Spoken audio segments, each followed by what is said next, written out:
beton auti kokuma ayebe kokuma tokotikele kaka akuma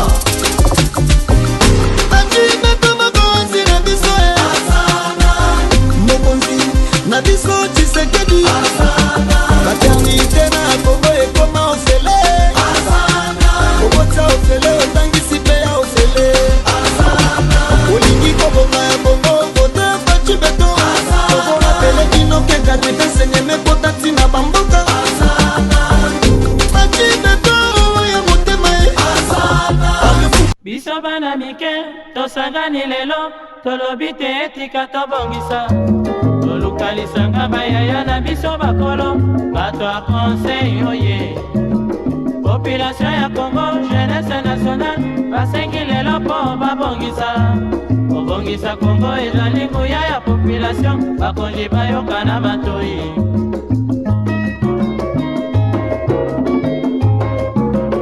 kobongisa mboka eponi motu te moto nyonso na mosala tolukaki libanda tobongisa mpe yango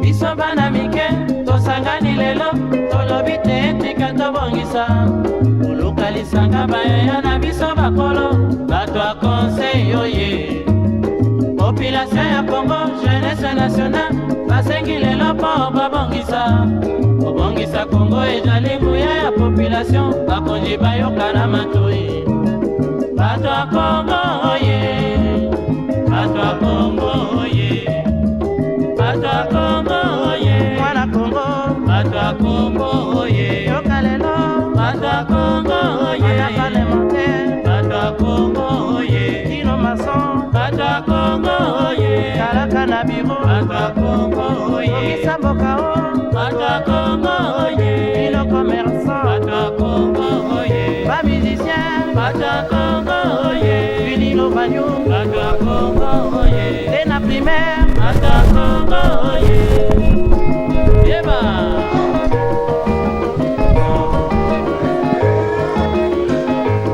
oyo mboka kitoko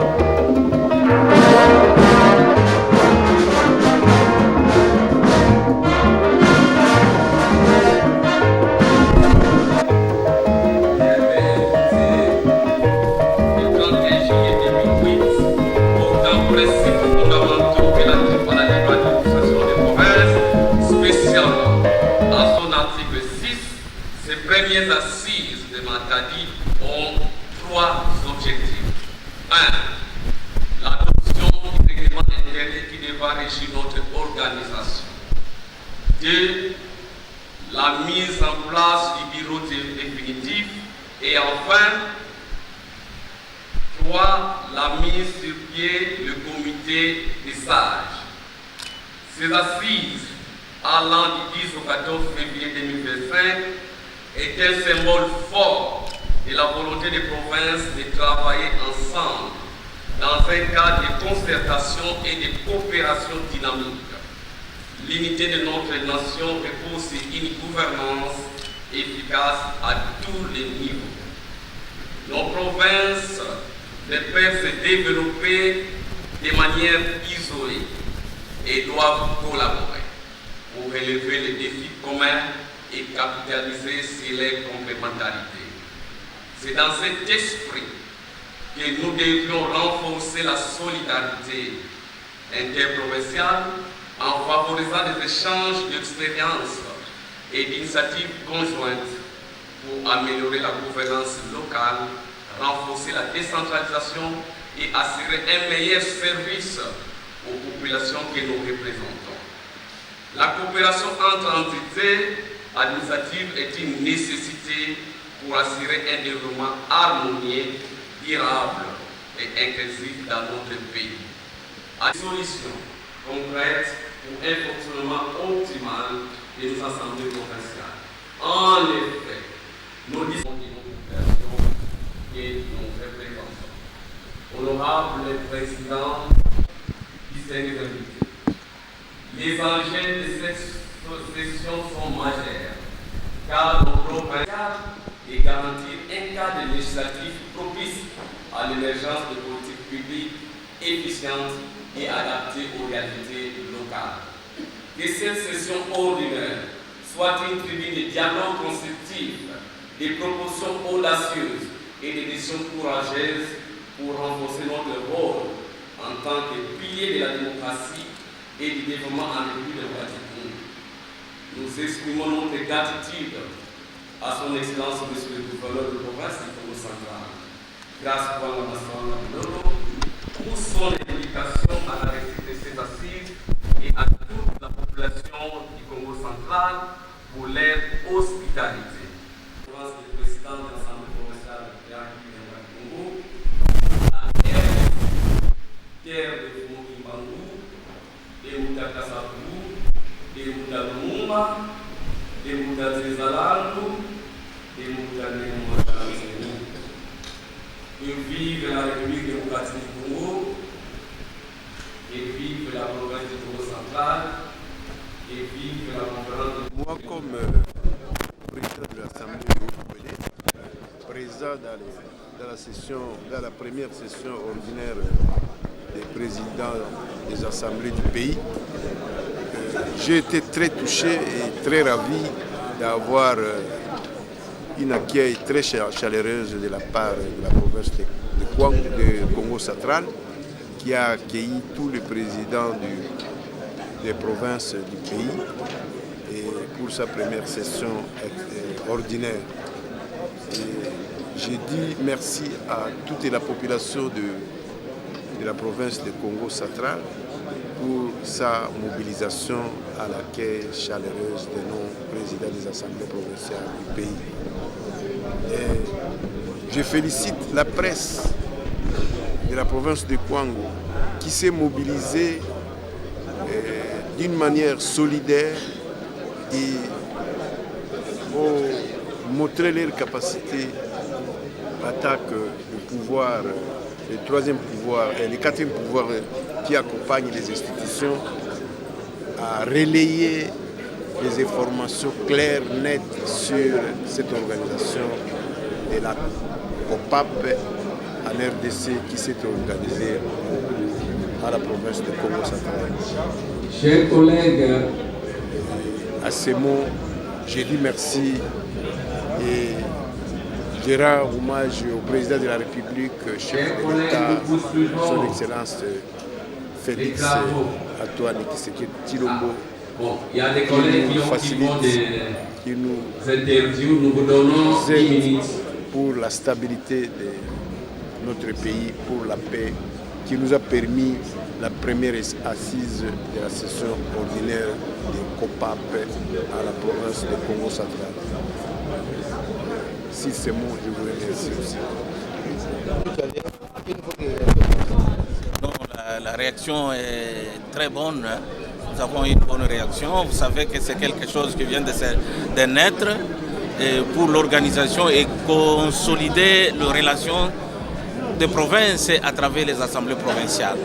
C'est très important, mais nous avons quand même des soucis en ce qui concerne l'Est de notre pays, qui sont en guerre, où on est en train de tuer nos confrères comme de bêtes. En tout cas, ça nous fait très mal. Mais ceci, nous disons que c'est très important d'avoir aussi naître cette organisation des assemblées provinciales où à chaque fois, ou par an, nous pouvons... Ça va dépendre comment on va définir ça dans le règlement intérieur du président des assemblées provinciales. Peut-être ça fera une fois par an ou 2 fois par an que tout le président des assemblées provinciales se rencontre et discute sur le projet et l'avancement et le développement de notre pays d'une manière générale. Voilà un peu. C'est très important pour nous. Oui. Oui, moi c'est Honorable Basile Mouleba, le président de l'Assemblée provinciale du Haut-Lomami. Merci.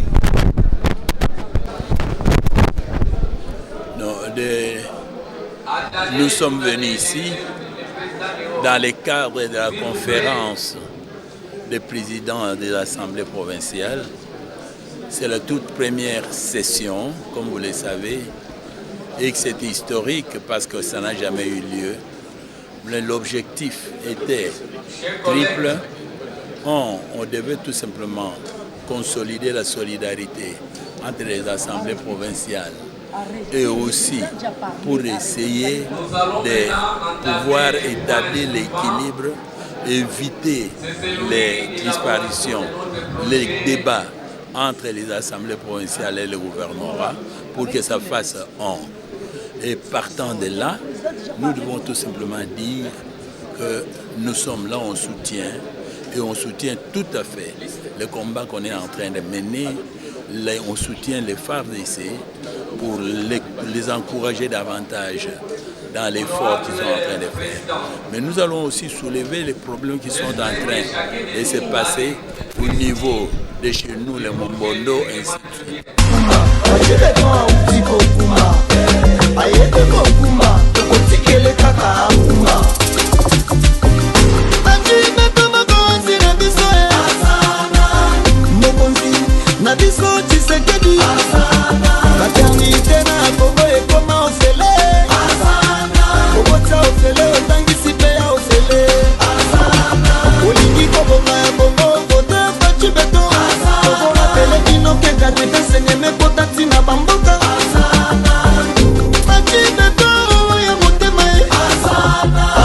Mbote mingi bandeko balandi émission Espace Bilembo, émission le blaga toujours visuel chef de l'État, to visuel chef de l'État.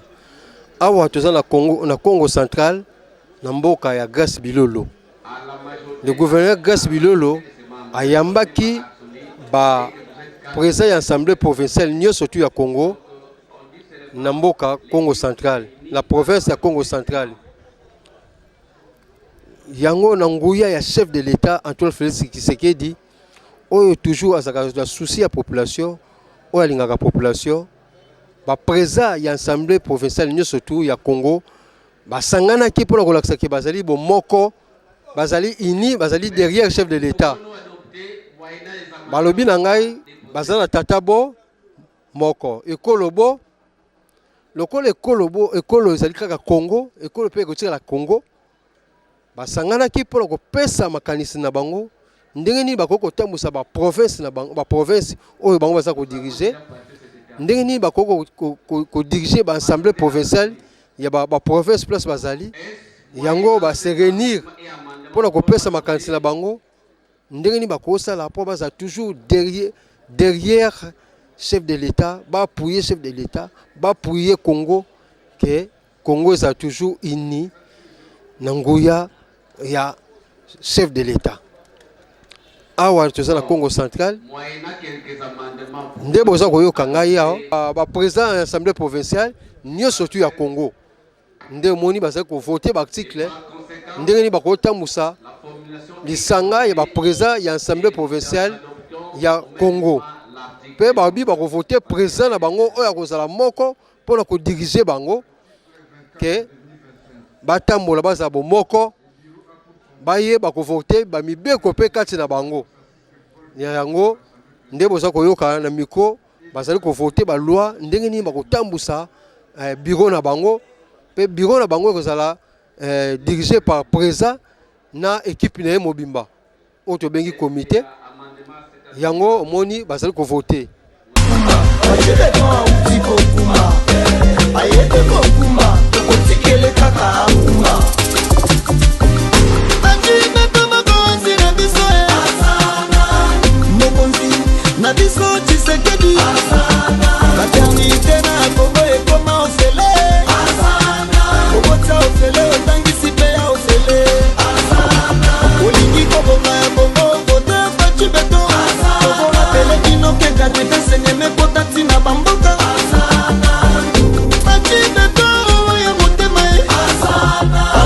biso bana mike tosangani lelo tolobi te etika tobongisa toluka lisanga bayaya na biso bakolo bato ya conseil oye population ya Congo jeunesse nationale basengi lelo mpo babongisa kobongisa Congo ezali nguya ya population bakonzi bayoka na batoi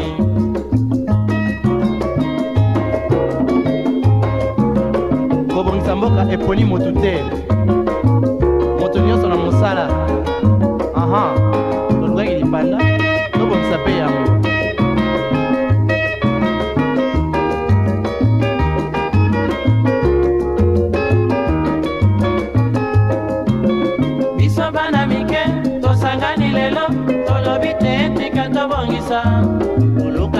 esanga bayeya na biso bakolo bato ya conseil oye population ya Congo jeunesse nationale basengi lelo mpo babongisa Congo ezali nguya ya population bakonzi bayoka na matoi bato ya Congo oye bato ya Congo oye bato ya Congo oye mwana Congo bato ya Congo oye yoka lelo bato ya Congo oye parlementaire bato ya Congo oye kino mason bato ya Congo oye kalaka na biro bato ya Congo oye kisamboka o bato ya Congo oye kino commerçant bato ya Congo oye ba musicien bato ya Congo oye vinilo banyu bato ya Congo oye tena primaire bato ya Congo oye yeba.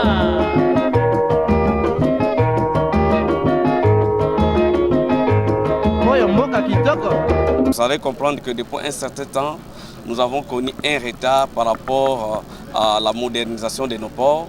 Et voilà pourquoi le gouvernement central a trouvé bon de donner une partie en partenariat afin de permettre la modernisation. Et nous sommes sûrs que cette modernisation va accroître les échanges entre l'international et par ces échanges augmenter sinon le budget national et permettre aussi à la province d'en tirer profit. En particulier son PCA qui est aussi un compatriote congolais et nous allons faire le suivi comme élu du peuple. Nous, l'Assemblée provinciale du Congo central, nous allons vraiment ouvrir l'œil pour que non seulement l'État congolais puisse trouver son compte, mais aussi la population qui a cet impact des infrastructures trouve son compte. Et donc nous avons un partenaire privilégié pour la population, mais aussi pour le gouvernement congolais. Pour nous, c'est un grand plaisir et c'est un honneur de pouvoir recevoir ici les élus du peuple. Parce que comme le président lui-même de la République l'a dit, le peuple est d'abord. Et nous pensons que les projets qui est en train d'être amorcés ici dans le cadre de cette vision ambitieuse du chef de l'État, celui de moderniser les infrastructures, et plus particulièrement ici, il s'agit des infrastructures portuaires, va permettre à ce que la vie de Congolais, et plus particulièrement du peuple et la population du Congo central, puisse changer. Ici, nous sommes ensemble avec l'ensemble des présidents des assemblées provinciales de la République démocratique du Congo qui sont venus palper du doigt en fait tout ce qui a été dit en termes de modernisation des infrastructures au niveau du Congo central.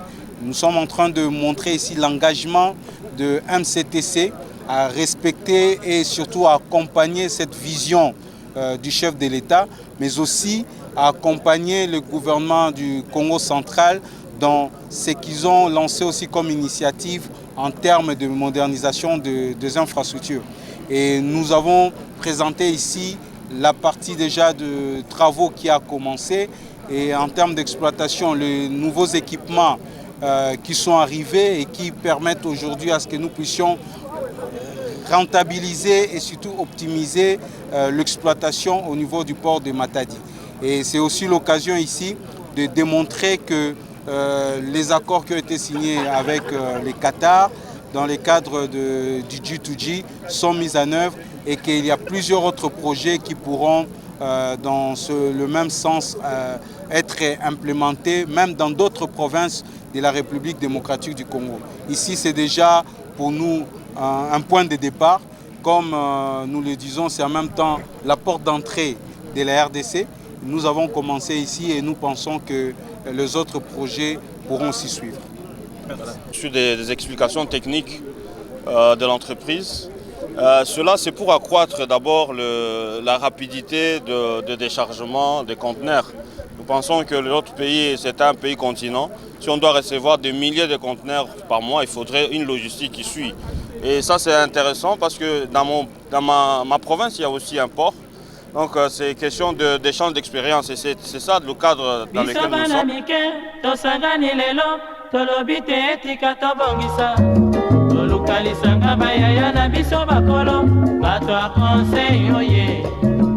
Population ya Congo, jeunesse nationale, basengi lelo po babongisa. kobongisa Kongo ezali nguya ya population bakonzi bayoka na matoi.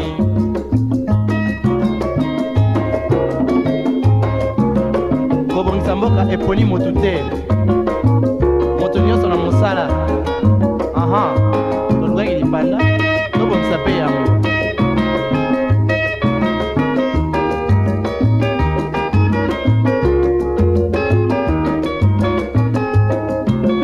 biso bana mike tosangani lelo tolobi te tika tobongisa koluka lisanga bayoya na biso bakolo bato ya conseil oye population ya Congo jeunesse nationale basengi lelo po.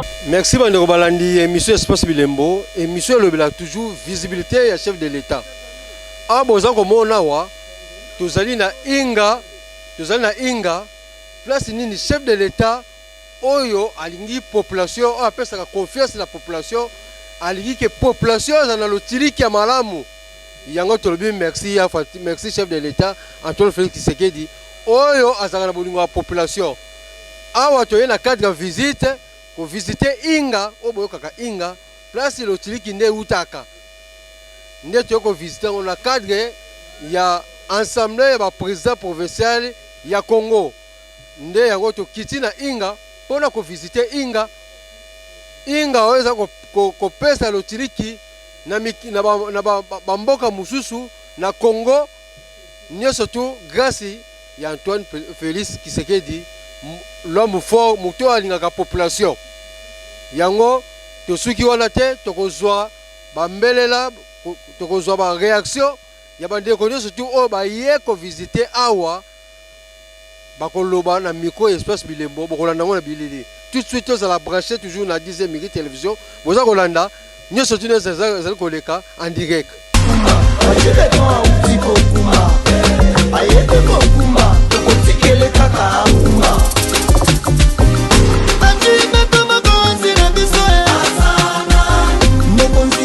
Na biso Tshisekedi maternité na Congo ekoma ofele kobota ofele otangisi pe ya ofele olingi kobonga ya Congo kote faci beto kobona pele kino ke gratuité senyeme kota tina bamboka faci beto ya motema biso bana mike tosangani lelo tolobi te etika tobongisa toluka lisanga bayaya na biso bakolo bato ya conseil oye population ya Congo jeunesse nationale basengi lelo mpo babongisa kobongisa Congo ezali nguya ya population bakonzi bayoka na matoi.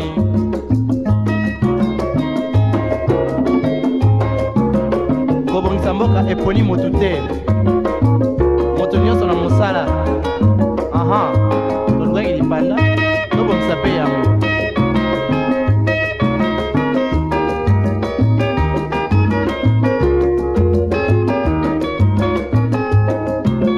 biso bana mike tosangani lelo tolobi te tika tobongisa koluka lisanga bayoya na biso bakolo bato ya conseil oye population ya Congo jeunesse nationale basengi lelo mpo babongisa kobongisa Congo ezali nguya ya population bakonzi bayoka na matoi.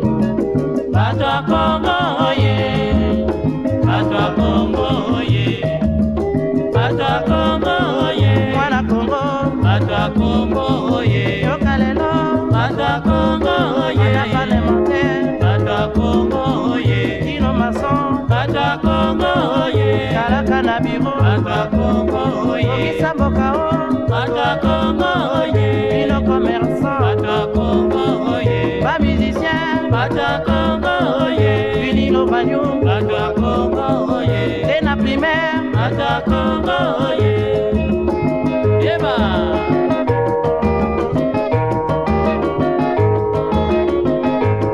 oyo mboka kitoko Congo.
à Congo, yeah. Bongisa mboka o, bato à Congo, yeah. Nos commerçants, bato à Congo, yeah. Les musiciens, bato à Congo, yeah. Ni Lovanio, bato à Congo, yeah. Et la primaire, bato à Congo, yeah. Mwana Congo, bato à Congo, yeah. Bongisa mboka o, bato à Congo. Ajile kwa utiko kuma, ayete kwa kuma, tukutikele kaka kuma. Ajile kama konzi na biso e Asana, mokonzi na biso Tshisekedi Asana, maternité na Congo e koma ofele Asana, obota ofele otangisi pe ya ofele Asana, olingi kobonga ya bongo vote fachi beto Asana, kobonga pele kino keka tete senyeme kota tina bamboka Asana, fachi beto ya motema e Asana. Oui, ce que je peux dire ici pour le moment, c'est que notre pays est très riche. Ce qu'on a vu ici, ça veut dire que si l'État congolais met assez de moyens pour essayer de valoriser toutes les installations de Inga ici, je pense que le pays peut faire beaucoup d'argent et avec ça, ça va sérieusement soutenir le budget du pays et pourquoi pas la reconstruction de notre pays. Biso bana mike, tosangani lelo, tolobi te etika tobongisa. Tolukalisanga bayaya na biso bakolo, bato a conseil oye. Population ya Congo, jeunesse nationale, basengi lelo po babongisa. Obongisa Congo ezali nguya ya population, bakonji bayoka na matoi.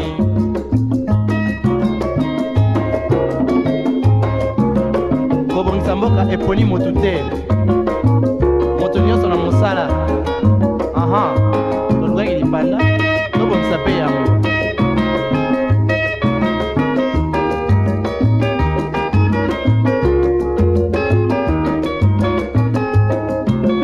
Biso bana mike, tosangani lelo, tolobi te etika tobongisa.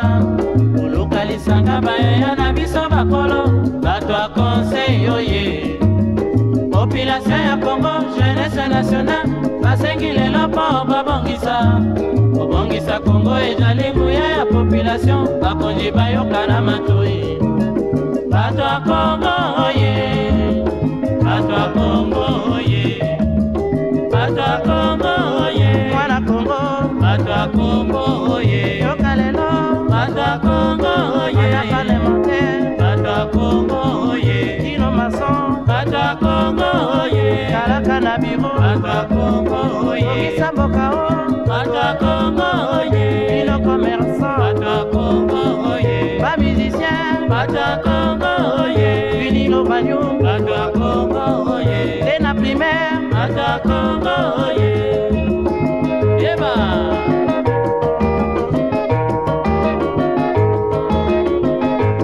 Moyo mboka kitoko. Merci bandeko balandi bino mo bosi kolanda na bilili ndenge totambolaki tobandaki conférence ya ba président ya ba assemblée provinciale nyonso tu bazaki na Matadi toye visite tina Inga totali Inga 2 Inga 3 totali na port ya Matadi ndenge musala ezali kosalama na ndingisa chef de l'état nyonso tu ezaki na souci ya kolakisa ke chef de l'état azaka na bolingo ya mboka yango monike tosaki visite ya ba travaux nyonso tu wana. Gouverneur Grace Kilolo atikaki biso te azali toujours accompagné pour kolakisa biso bilembo nyonso tu au chef de l'état azali kosala na kati ya Congo central pe Papi Matezolo azalaki wana yene abimaki président ya ba assemblée nyonso tu président ya ba président surtout ya assemblée provinciale ya Congo sur 26 provinces nyonso tu wana ezalaki na 4 espace bilembo. To komi na suka émission na biso to pesi ndeko na biso asimi bilili cameraman na biso Serge mbote mingi to remercier Serge Mabobo yene azaki na caméra na montage tozaki na Narcisse HD na montage tozaki na Narcisse HD pe na réalisation na biso oyo tout asaki bilili za kitoko ezaki Dieudonné Masunda au toujours dans le système accent. Puis na bosalité réalisateur na biso Amoros Andemia bongo totiki te directeur ka programme na biso mobala mbinga Zedi Mukoko ye alobi ke programme ne programme image d'espace bilembo foza kitoko to bosani te directeur na biso DG na biso JP Kambai mobala VIP JP Kambai mobala VIP ye na bike espace bilembo fo qui n'est pas partout balaksa bilembo chef et Héro Ilunga boss de boss ye azaki na bike 10e rue espace bilembo et faut landama partout chef de l'état kozala o bilembo chef de l'état ezali kozala espace bilembo faut ezala wana et fou bilembo chef mona na pas partout le directeur Eric Ngindu